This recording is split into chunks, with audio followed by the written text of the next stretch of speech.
வணக்கம். நான் இந்த சமூக வலைதளங்கள்ல பாபா சாஹிப் அம்பேத்கரினுடைய கருத்துக்களை, அரசியல் சார்ந்த கருத்துக்களை, சமூகம் சார்ந்த கருத்துக்களை தொடர்ச்சியா பேசிக்கிட்டு வரேன். பல பேர் நான் பேசுறத பார்த்து என்ன ஊக்கப்படுத்துறீங்க, பாராட்டுறீங்க, பல்வேறு விஷயங்களை குறித்து பேச சொல்லி என்ன ஆர்வப்படுத்துறீங்க. அப்படி நீங்க என்ன பாராட்டுவது, உற்சாகப்படுத்துவது, வாழ்த்துவது எனக்கு ரொம்ப மகிழ்ச்சியா இருக்கு. நான் தொடர்ச்சியா சமூக வலைதளங்கள் மூலமா பேசுனதுனால, எனக்கு ஒரு மிகப்பெரிய மகிழ்ச்சி என்ன அப்படின்னா, பெரும்பான்மை சமுதாயத்தின் மீது அக்கறை உள்ளவங்க, தலித் மக்கள் மட்டும் இல்ல. தலித் அல்லாதவர்களும் நெறைய பேர் என்னை ஊக்கப்படுத்தியிருக்கீங்க. உற்சாகமா நெறைய விஷயங்கள என்னோட நீங்க பகிர்ந்துக்கிறீங்க. அதுக்கு எல்லாத்துக்கும் இந்த நேரத்துல என்னுடைய நன்றியை தெரிவிச்சுக்கிறேன். நான் சமூக வலைதளங்கள் மூலமா சொல்ற கருத்துக்களுக்கு வாழ்த்து சொல்லி, உற்சாகப்படுத்தும் உங்ககிட்ட நான் வேண்டுகோள் வைக்கல. கட்டாயமா நீங்க செய்யணும்னு நான் சொல்றேன். செய்வீங்கன்னு நான் நம்புறேன். என்ன அப்டின்னா, பொதுவா அ சமூகத்துல களத்துக்கு வர்றவங்கள பார்த்து என்ன சொல்லுவாங்க அப்டின்னா, ஒரு நீல துண்டு போட்டுக்கிட்டு அம்பேத்கரியம் பேசுறவங்க, ஜெய் பீம் சொல்றவங்க, ரொம்ப வறுமையில தான் வாழ்வாங்க. அரசியல் ரீதியா அவங்களால வெற்றி பெற முடியாது. அவங்களால யாரும் ஆதரிக்க முடியாது. இப்படியான ஒரு மனோநிலை, மனோபாவத்தை உருவாக்கி வச்சிருக்கு இந்த சமூகம். காரணம் என்னன்னா, அவங்க எங்கேயும் போயிட்டு விலை போக மாட்டாங்க.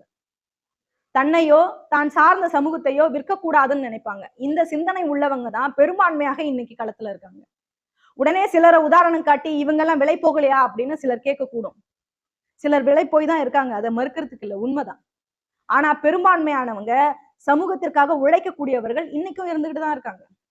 அம்பேத்கரியத்தை பேசுறவங்க, மக்களுக்கு சேவை செய்றவங்க, பாபா சாஹிப் அம்பேத்கர் கொள்கைய மக்கள் மத்தியில கொண்டு போய் சேர்க்கணுங்கிற பணியை செய்வாங்க, செய்துகிட்டு தான் இருக்கிறாங்க. அந்த சிந்தனையை தாண்டி அவங்களுக்குன்னு சுயநலமா, அவங்களோட சுயநலமா பெருசா எதையும் பயன்படுத்திக்க மாட்டாங்க. சமூகத்தை காட்டி பயன்படுத்திக்கணும்னு நோக்கம் அந்த நபர்களுக்கு இருக்காது.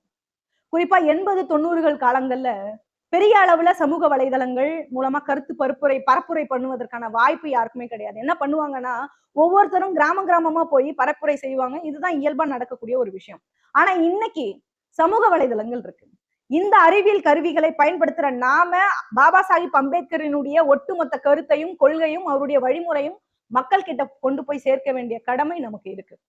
என்னுடைய பணி என்பது பாபா சாஹிப் அம்பேத்கரினுடைய ஒட்டுமொத்த கருத்துக்களையும் கிட்டத்தட்ட 10,000 தலைப்புகள்ல பேசிடணும்னு நான் திட்டமிட்டு இருக்கேன். அதுதான் எனக்கு இன்னைக்கு இருக்கக்கூடிய ஒரே அஜெண்டாவா நான் பாக்குறேன். நான் இன்னைக்கு தேர்தல்ல நிற்பதை விட தேர்தலை பற்றியெல்லாம் நான் யோசிக்கவே இல்லை. ஏன்னா தேர்தல் மயம்ங்கிறதே கார்ப்பரேட் மயமா மாறி இருக்கு. அதனால குறைந்தபட்சம் கருத்து பரப்புரை செய்வதன் மூலம் இந்த மக்கள் மத்தியில ஒரு மாற்றத்தை உருவாக்க முடியும்னு நான் நம்புறேன். மாற்றத்தை உருவாக்க முடியுமான்னு சிலருக்கு தோணும். சமூக வலைதளங்கள்ல பேசுறதுனால மாற்றத்தை உருவாக்க முடியுமான்னு சிலருக்கு தோணும். இன்னைக்கு உலகம் முழுக்க வலைதளங்கள்ல பேசப்பட்ட கருத்துக்கள் தான் புரட்சியை ஏற்படுத்தியிருக்கு. மாற்றம் கொண்டு வந்திருக்கிறதா நான் பார்க்கிறேன். அதனால அதை நோக்கி தான் என்னுடைய பயணம்.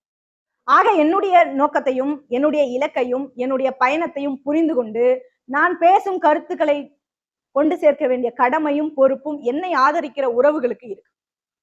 என்னுடைய செய்திகள் மக்களுக்கான பயனுள்ள செய்தின்னு நீங்க நினைச்சா, இந்த செய்திகள் மாற்றத்துக்கான செய்தின்னு நீங்க நினைச்சா, நம்மளால படிக்க முடியாத செய்திகளை நான் படித்து உங்களுக்கு புரியும்படி கருத்துக்களை உங்ககிட்ட கொண்டு வந்து சேர்க்கிறேன்னு நீங்க நினைச்சா, இந்த கருத்துக்களை கொண்டு போய் சேர்க்க வேண்டிய கடமை உங்களுடையது. அப்போ இந்த கருத்துக்களை கொண்டு சேர்க்க வேண்டிய உங்களோட கடமைன்னு நான் சொல்லிட்டேன். இந்த வீடியோக்களை, நான் பேசக்கூடிய கருத்துக்களை கொண்டு போய் சேர்க்க வேண்டிய கடமை உங்களோடதுன்னு சொல்லிட்டேன். சும்மா நீங்க பார்த்துட்டோ, லைக் பண்ணிட்டோ, எனக்கு வாழ்த்து சொல்லிட்டோ போறது உங்களுடைய கடமை கிடையாது. இருக்கிற நம்முடைய உறவுகள், நம்முடைய ஒத்த சிந்தனையாளர்கள், நம்முடைய கருத்தாளர்கள், நான் பேசக்கூடிய கருத்துக்கு யூடியூப், Facebook போன்ற தளங்கள் மூலமா சப்ஸ்கிரைப் பண்ணணும், ஷேர் பண்ணணும் அதிகமா. சப்ஸ்கிரைப் பண்றது, ஷேர் செய்யறது எண்ணிக்கையை வந்து அதிகப்படுத்தணும். அப்பதான் நான் பேசுற கருத்துக்கள் முழுமையா எல்லா இளைஞர்கள் மத்தியில போய் சேரும்னு நான் நம்புறேன். நான் பேசக்கூடிய கருத்துக்கு ரொம்ப குறைவான பார்வையாளர்கள் இருக்கக்கூடாது. பொழுதுபோக்கு வீடியோக்கள் எல்லாம் லட்சக்கணக்கா, மில்லியன் கணக்கா வந்து பார்த்துட்டு வீடியோக்கள் வந்து பரவலாக்கப்படுது. அது போல நான் பேசக்கூடிய இந்த கருத்துக்களும், நம்முடைய கருத்துக்களும் பரவலா மக்கள் மத்தியில, இளைஞர்கள் மத்தியில கொண்டு போய் சேர்க்கப்படும் அப்படின்னு நான் நம்புறேன்.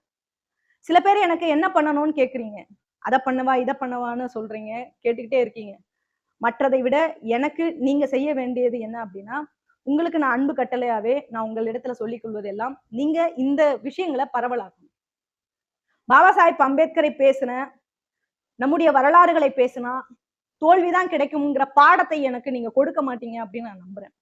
அதனால யூடியூப்ல சப்ஸ்கிரைப் பண்ணுங்க, ஃபேஸ்புக் மூலமா ஃபாலோ பண்ணுங்க, அதிகமா வீடியோக்களை ஷேர் பண்ணாதான் இந்த கருத்துக்கள் இன்னும் பல பேருக்கு போய் சேரும். இதை நான் உங்ககிட்ட அன்பு வேண்டுகோளாவே வைக்கிறேன். கண்டிப்பா செய்வீங்கன்னு நான் நம்புறேன். நன்றி.